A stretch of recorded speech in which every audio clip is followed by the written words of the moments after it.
and explore business models. And it of course also means to have a very broad, but at the same time in-depth look on various types of organizations and various branches and industry, not only for-profit but also non-profit ones. So I think there's a lot of possibility and potential for the future. And because it was mentioned explicitly, those shared sessions with other communities and conferences, this is what we have been thinking about already.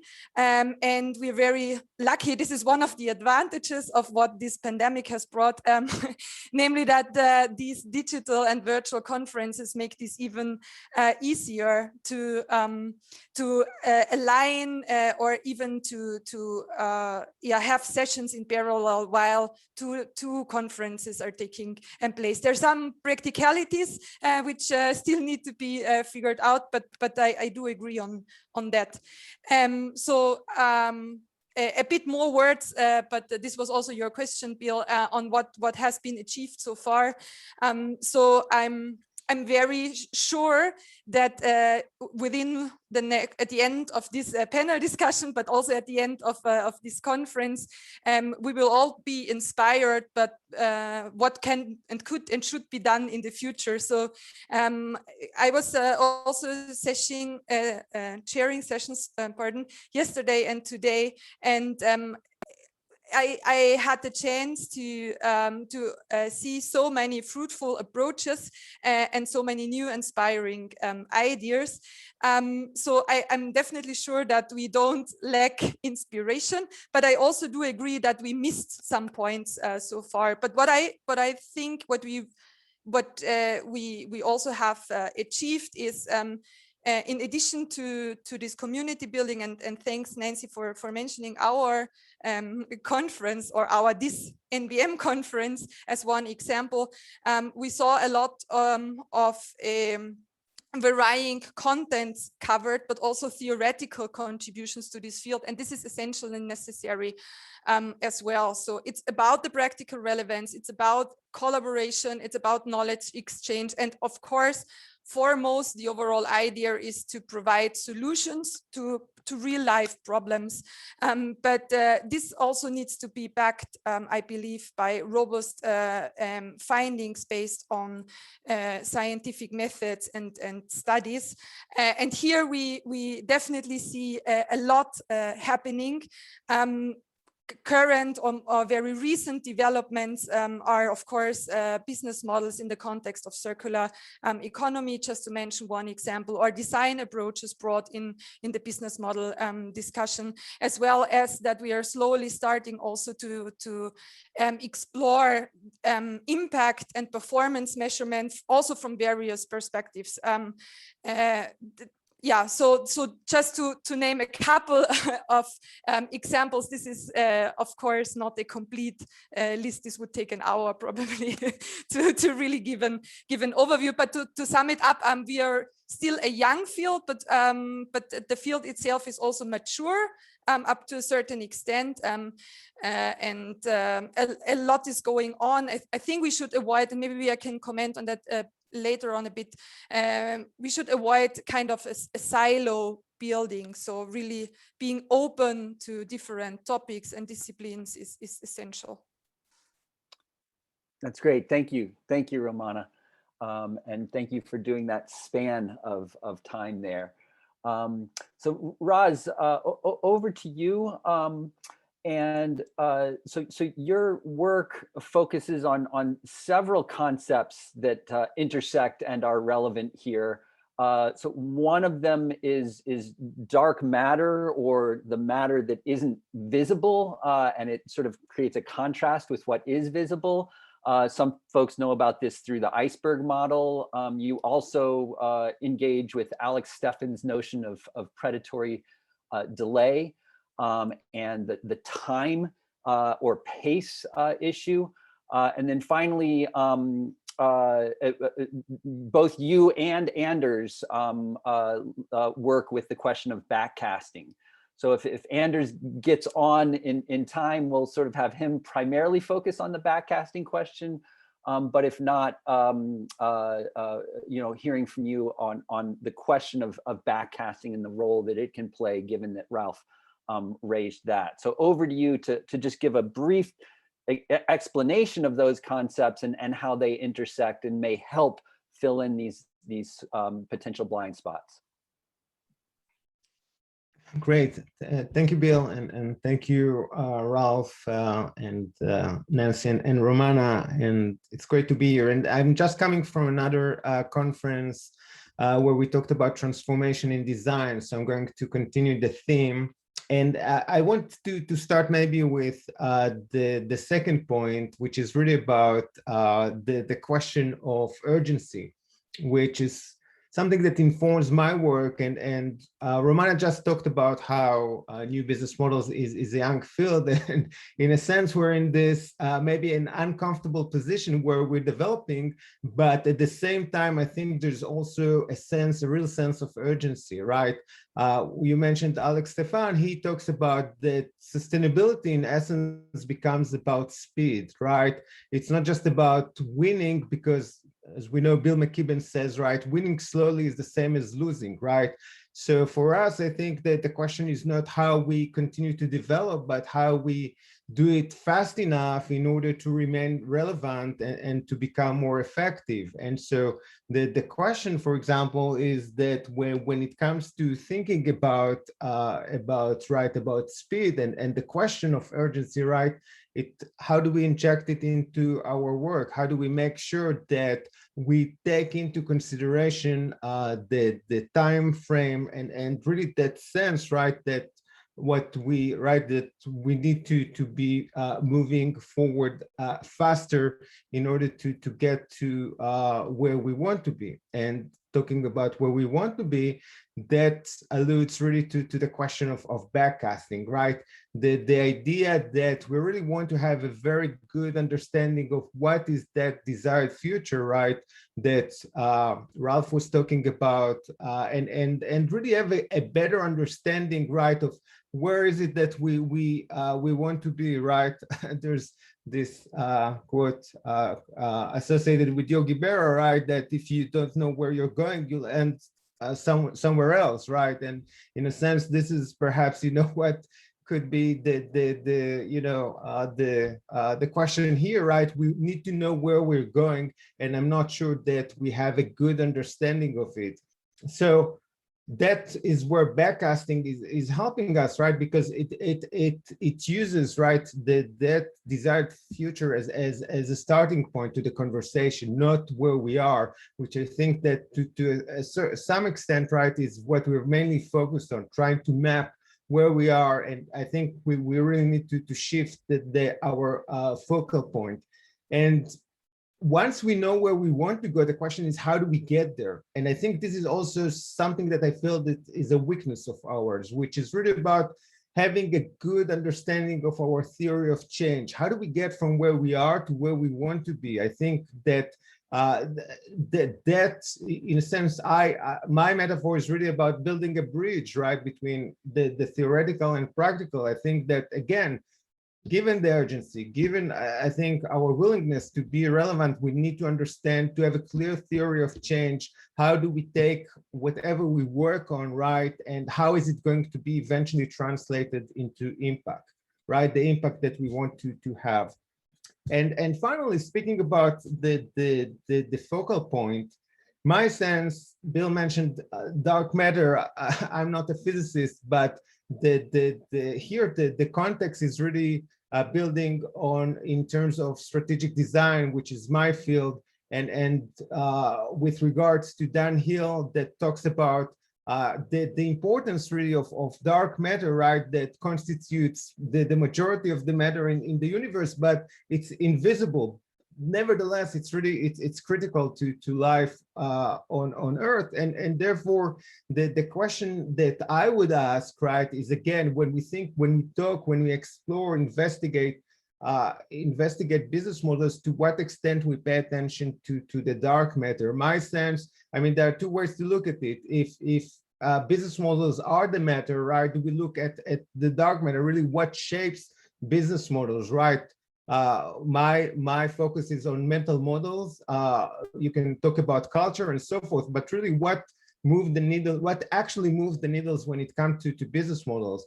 Or if we think about business models as part of the dark matter, right, are we also paying attention to the other components that all together, right, work in tandem really to create changes in business? So my sense is really, you can think of it as a call. How do we zoom out and work better with this tension that we have between the zoom in, zoom out, right? When we think about not just looking at the business model, but really what's behind the business model, right? What gets companies, what shapes companies' behavior, especially when it comes to sustainable practices and behavior. And I'll leave it at that and look forward to answering questions. Great. And along those lines, I would just encourage folks to share your questions either in the chat or in the Q&A tab. And while we're waiting for that, I think Ralph, since you gave the initial impulse and then we've heard 3 sort of responses to that, I think it certainly makes sense to just get your thoughts, and then as Ralph is speaking, please do add your questions to the Q&A, the chat, or if you feel like it's something that you'd like to voice, be prepared to raise your hand and go off mute and on video. So Ralph, over to you first. Yeah, thank you. And yeah, I'd like to respond to all 3 of the panelists. Thanks first of all for your inputs. Nancy, you talked about this conference is one out of many in that area, and you've mentioned PLATE, for example. You mentioned the EU conferences, industrial ecology, and other areas that, of course, also play into all of that. So what I really like is that idea that you came up with, where you said maybe we need a day where we are inviting the organizers or some of the speakers of these other conferences to share their sort of focus areas a little bit more, so that there is a better understanding in the business model community of not only what the burdens are, but also what the benefits are. I do think that that is a very, very valid and very nice recommendation. And I, especially as I am sort of a pre-academic, as some say. I have an academic background, but I'm working now mainly in the rather non-academic field, which allows some freedom, I have to say, and acknowledge that the academic sort of machinery doesn't allow that level of freedom all the time. I think what I do is that I then normally go to like 2 or 3 academic conferences per year. And normally I get nervous at a certain moment, just simply because of the things that I'm not seeing. But so I like the idea of bringing in the life cycle community even more. They have their own conference outfit. So FSLCA organizes their conferences every 2 years now, I think. I also like the idea to bring in more of the EU framing and see how that fits. For example, we as R3.0 have a major problem with the EU taxonomy. I don't know how much that has been discussed here, simply because of what I mentioned as an important ingredient, thresholds and allocations. That's something that you cannot negotiate. It is scientifically based or ethical norm based. And still the EU Commission allows for a rather relative interpretation of thresholds, which is something that we're not happy with. And it opens Pandora's boxes. And we've seen that around the discussion around coal, around natural gas, and around what was it? Kernenergie, nuclear power. So really like that idea of contextualizing this conference by bringing in the other disciplines through maybe a certain design that might make sense. Romana, I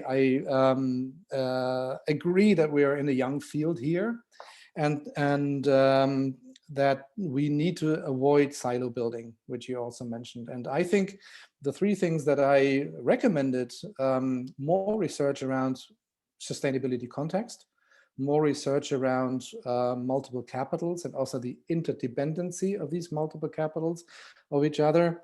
And then also putting more research into that idea of that desired ideal. Those are really sort of hygiene factors to make sure that what Raz was also saying when he supported the idea of backcasting, that we're not lost at a certain moment, sort of like, in the mist, or as John Elkington very often says, sometimes it looks to me as if we are on a plane and the pilots are sort of like flying into a mountain, and they tell the cabin that the temperature is right. So from that perspective, that's one of the things where this looking broader, I think, is very helpful. And then Raz very much agreed to your points that backcasting is not only necessary, but you said we need a theory of change. And I think I would even go further. We need a theory of transformation. So that's actually really getting us, again, using backcasting to the best possible amount. And that also includes what you also said, that it's not about just thresholds and allocations and about multiple capitals. It is also about mental framing. And that is where behavioral science, psychology come in, and which should definitely be also assessed in this. And overall, my last point really is, and that is something that is of utmost importance, I think, for all of us in all of our fields, we need to also acknowledge that sustainability, as it is discussed right now, is more a comic version of the original concept. It was once people, planet, and prosperity, whether it was human-centric, humans stand right in the middle of the focus, and it has become people, planet, and profit. And was more aligned around how corporates can actually deal with sustainability. And the other point that I think we have completely lost out of sight, and that is also why I think a theory of transformation is needed, is the idea of intergenerational equity. The famous sentence from the Brundtland report that said, don't do anything that restricts future generations to have the same opportunities as your own generation. If I look at entrepreneurs, if I look at corporations, at new business model designers, and I ask them, how do you make sure that future generations are not the laggards in this? They normally don't have an answer to that. So that, I think we need to really make sure that we go back to the original concept of what sustainability was supposed to be. Because the Brundtland report is still, I think, the most valid document. And all of the academic conferences, when I go to workshops, one of the first questions that I ask is, how many of you have read the Brundtland report? And there's hardly any hand that goes up.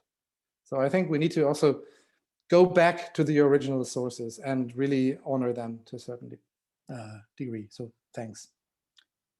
Great. Thank you, Ralph. And we've got some robust activity happening both in the sidebar and in the question and answer session. Essentially, we've got 5 questions queued up between the two of them. The first one coming in from the question and answer, oh, it looks like there's even more that's come in, is essentially what would be needed to include thresholds and allocations into sustainable business models. And that's something that, I know that Ralph and I, focus a lot on that, so that actually might be interesting to hear initial thoughts from the other 3 panelists, if that's something that's on your radar screen, or if you have thoughts about that. And just keep in mind, right now we've got about it looks like 7 questions. So let's time your answers to give enough room for plenty of answers. So Nancy, Romana, Raz, any thoughts about thresholds and work that you're seeing, thresholds and allocations and work that you're seeing there, or ideas about how to integrate those into the research? Nancy, it looks like you're going off mute. Yeah, so on thresholds, I think yeah, we have it quite clear on our radar that there are certain impacts that we need to do something about now, like the climate impacts and biodiversity losses.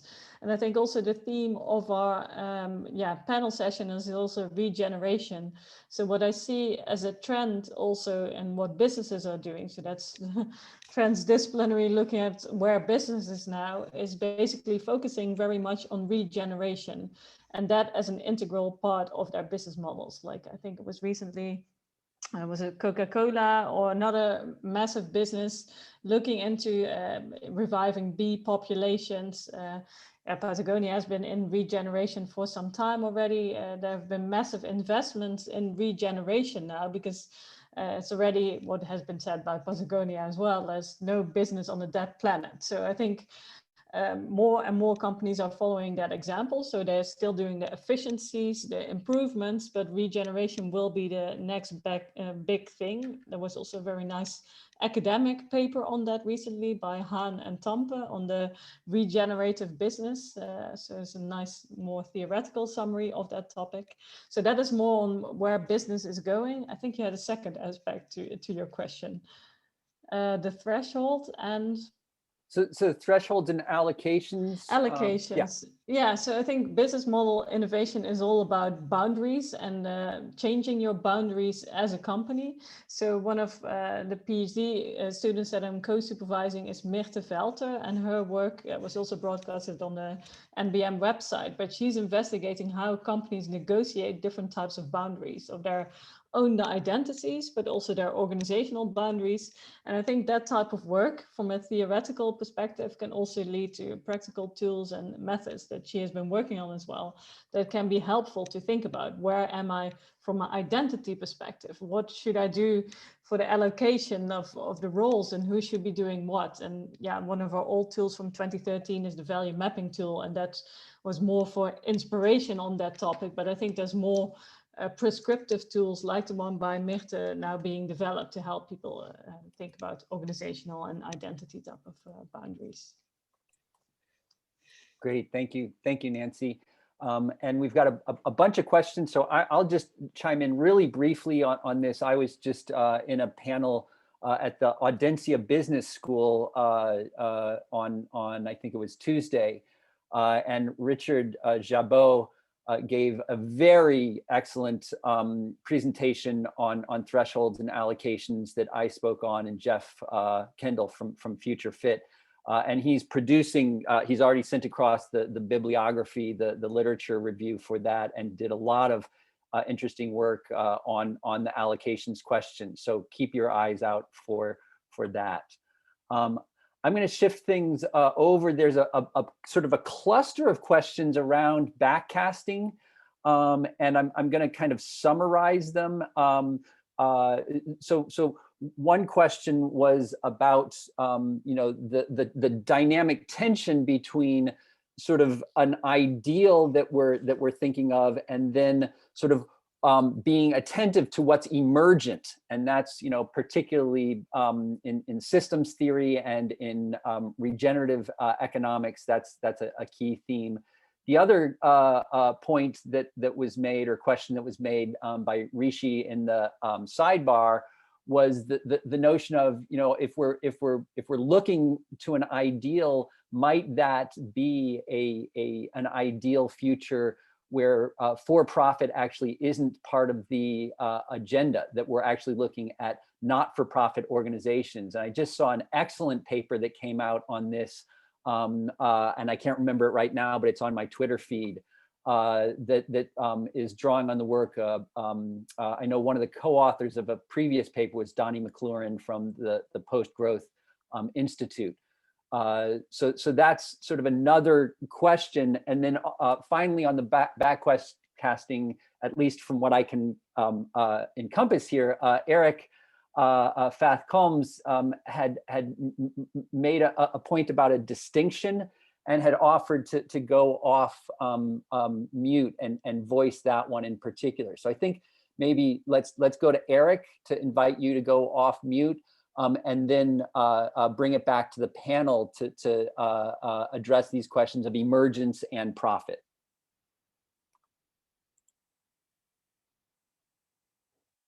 So Eric, are you able to go off mute?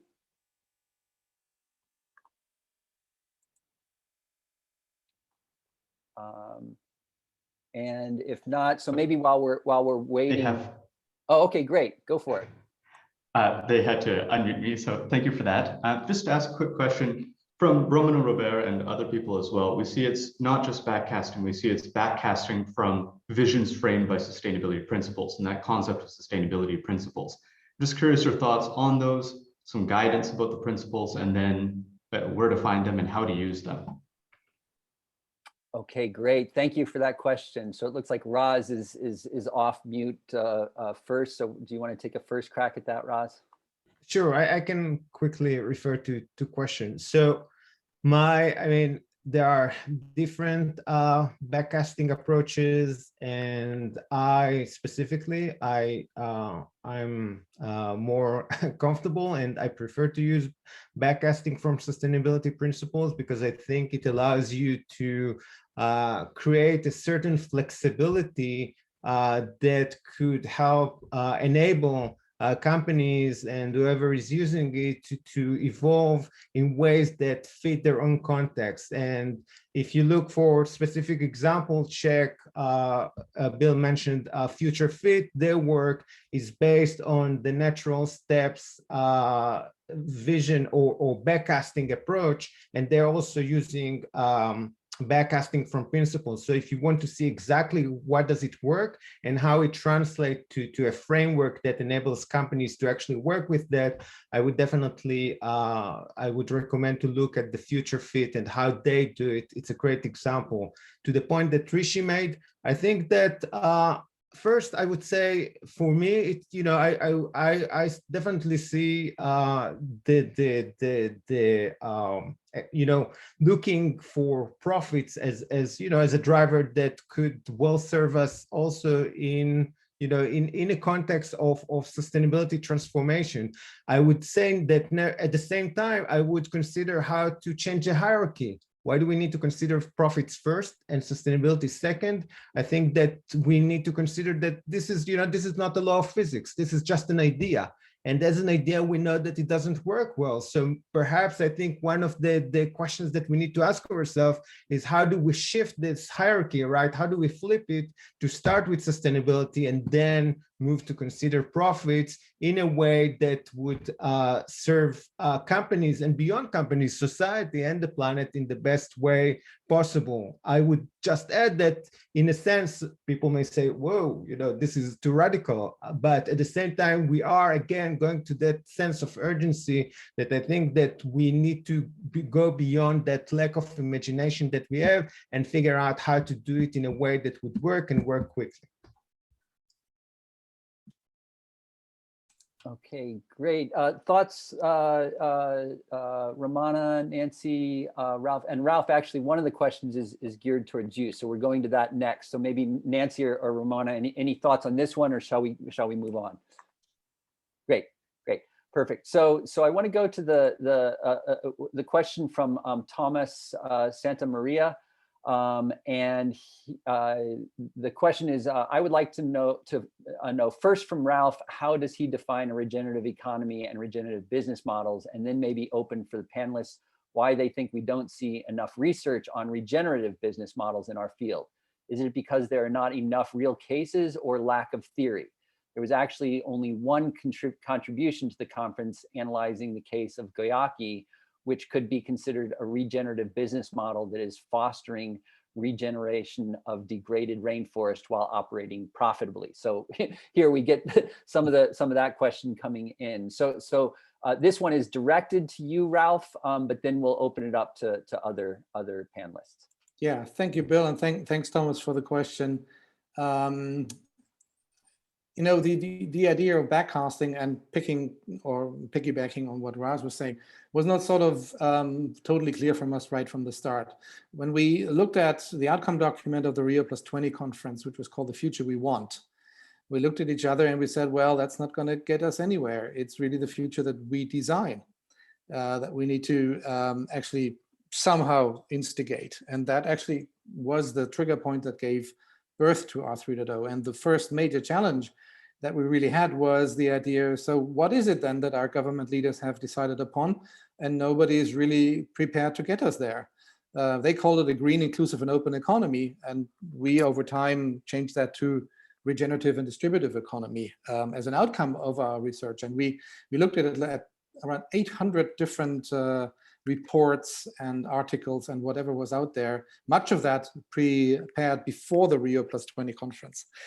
And we looked at management system stuff, we looked at policy stuff, we looked at reporting stuff, we looked at benchmarking stuff, and we looked at it and said, none of this is going to get us there. So the clarity then was really that we needed was, so how are we going to define what is it that's needed? And that is where backcasting actually came in, but only after we first very deeply thought around principles. And Raz has also mentioned that, you know, you need to start from a set of principles, and there were a couple of thinkers already that thought on a principles-based way, and we designed sort of a cluster of 9 different self-enforcing principles that gave us the boundary of the idea of a regenerative and distributive economy. And then, Thomas, really coming to your question, the outcome of that over the years, we have actually been able to condense that into a 1-pager, asking what is a regenerative and distributive economy. And you would find that in our blueprints, but I just give you the sort of the high-level ingredients. We differentiated between ecologic regeneration, economic regeneration, and social and cultural regeneration. In the ecological regeneration, we said there are 2 main aspects that are necessary: a regenerative and cyclical economy, something that goes beyond just circular. And secondly, a long-term resource planning for intragenerational and intergenerational equity. So picking up on the original definition of sustainability, really. On economic regeneration, again, we distilled it to 2 main buckets, so to say. The first is a transparent global level playing field, measuring true value. We would now most likely call it system value. And the other thing is multi-level decision-making processes to scale up regenerative, distributive, and thriving impacts. So really the process of scaling up that is actually necessary here. And then on social and cultural regeneration, again, 2 major buckets. One is holistic education to develop complex system thinking and stewardship. So it goes much further than just leadership. And the second is governance systems for thriving and flourishing. And for all of those 6 buckets in these 3 areas, we were able to already directly connect them to the capitals that are involved. So a real direct connection to the multi-capital model. And those, of course, need to be context-based as well. And as an outcome, when we look at a market mechanism in a regenerative and distributive economy, we actually call it the 5 truths. So a market mechanism needs to adhere to true costing. That is partially already happening. There's a lot of research around that. But we also think it needs true benefiting, where we look at what is really also the positive outcomes of that acting. We need true pricing. So it needs to, so true costing, true benefiting needs to translate into true pricing. And in addition to that, also as enablers of that, we need true taxation, where taxation is really looking more into the taxing of resource use and not labor. So we turning that model more or less upside down that we have right now. And the last one is true compensation, because that really also attracts the incentive systems. But so true costing alone won't get us there. True taxation alone won't get us there. It's the simultaneous combination of all of these 5 T's that allows a market mechanism to really do the right thing more or less automatically. And that's really how we define a regenerative and distributive economy and its aligned market mechanism. Okay, great. Thank you, Ralph. So Thomas had opened it up to other panelists as well, and we also have a couple of other questions in queue, but I wanted to first pause. And is there anything that Nancy, Raz, or Romana want to add on the question of regenerative economy, business model, et cetera?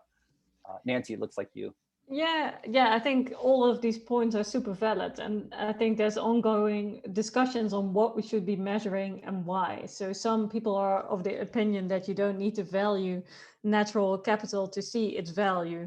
So what we're doing now is, of course, using the capitalist system of financial value and imposing that on our natural systems, because that's the way that we as humans have started the capitalist system. But of course, there's also thinkers that look beyond that, and Rolf and Bill are well aware of that. But yeah, of course, the work by Kate Raworth with the donut economics, with the outer layer being the natural environment, within the social context, and within that our man-made financial system. So I think while as a conference we are challenging the business model part and the financial part, I think we also need to continue maybe challenging the context in which this measurement takes place. So maybe that's another avenue for collaboration. Like even the people who are seen as the evil ones in the investment world are challenging those capitals as well, and whether we should even be measuring the financial part. So I think that is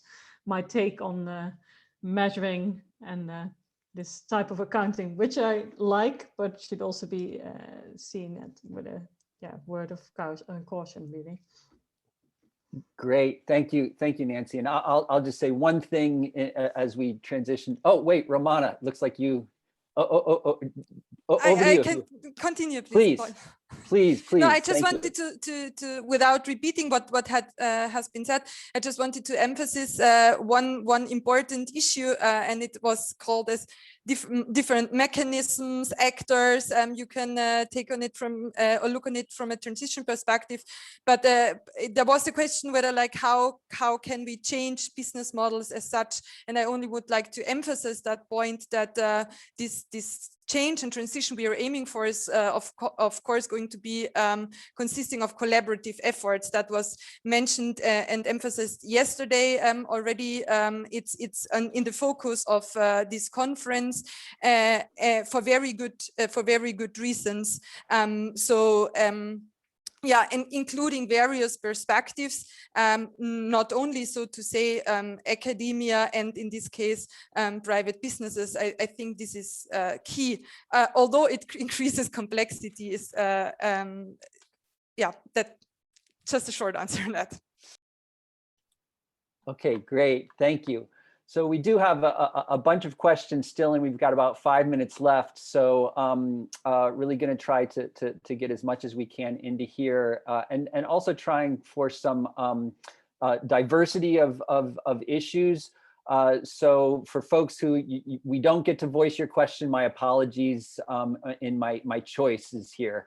But I'm going to go to the last question I've got in the queue here, which is I was wondering why we call potentially sustainable business models new when many of them have been around for centuries.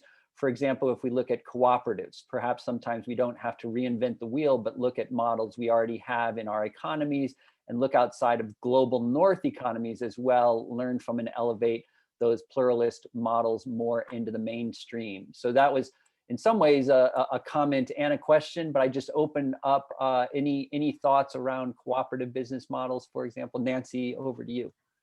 Well, I think I was going towards a final thing that I wanted to say. So I think everyone in this conference is very much societally, environmentally engaged. So my proposed idea is to call this either the regenerative or positive impact business models conference, because yeah, a new business model is important, but what is the purpose of it? So I think that's maybe in line of with what has been said. So that would be a rebranding of the name, really. Well, that's certainly a provocation, and actually, sorry I think, for marketing. Yeah, I can see doing some conference organizing myself. I can see both the like, oh, that's great, and a head exploding of marketing. So yeah, yeah, Ralph, over to you. And actually, given the time, let's have this be a round of last comments as well. Yeah. So Ralph, over to you. Well, thank you in all humbleness, for letting me, voice these blind spots as far as I've been seeing them, and I found we had a very fruitful discussion around them with some acknowledgement of them. Just also going back to that last comment around, why do we call it new if it's already a couple of 100 years old? Part of intergenerational equity, which I was quoting, was not just looking to future generations, but also what are the learnings from our ancestors and from earlier generations. And I think the cooperative model is really something that has a huge future again. So from that perspective, I just wanted to raise that that as part of being intergenerational equity based. So thanks. Great, Romana, over to you, and then Roz with last comments on your side. Yeah, thanks. Also a very short reply on the question whether everything is new or whether we have to reinvent the wheel or not. No, we don't have to do so, of course, but what is needed, I strongly believe, is to test whether functionalities and principles of business models that we have seen in the past or that existed and come as a new innovation again, whether those principles and functionalities still apply, or the other way around, what is needed, like from a societal perspective, which would then include education, industry, policies, non-governmental actors, and so on and so forth. What is needed to give such business models also a chance to survive, so to say. So it's about functionality, but also scalability up to a certain extent. That's one part of my answer, and this my second maybe concluding remark. I would like to first of all thanks everybody for sharing so many ideas, and I hope that all the contributions in the chat, which were a lot, thankfully, can be saved and forwarded. That would be excellent. And yeah, with this inspiration provided, we are looking forward to the remaining sessions today and tomorrow, and also to the upcoming conferences over the next years. Yeah, as concerns marketing and branding.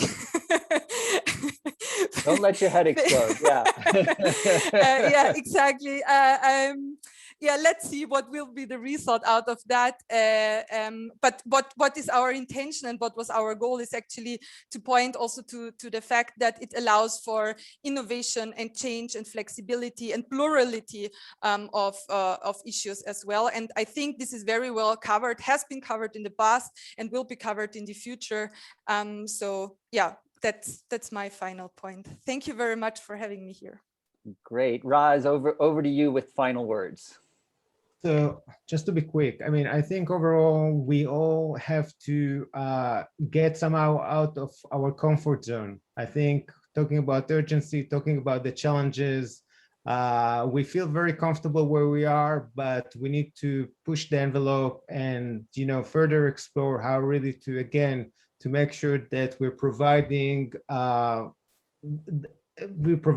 ways in which we could actually move the needle. So I want to thank Ralph and Bill and Nancy and Romana and all of you for challenging us to how do we move out of this comfort zone, and hopefully this discussion will continue. I think this is the only way that we can still keep not just being relevant, but also make work that is really effective and influential. So thank you. Okay, great. Thank you very much. And hoping that everyone has a wonderful continuation of this conference, and also that this creates momentum for the ongoing work between now and next conference, which I know is already being organized. So thanks everyone, and thanks to you on the panel in particular. Take care and have a great day.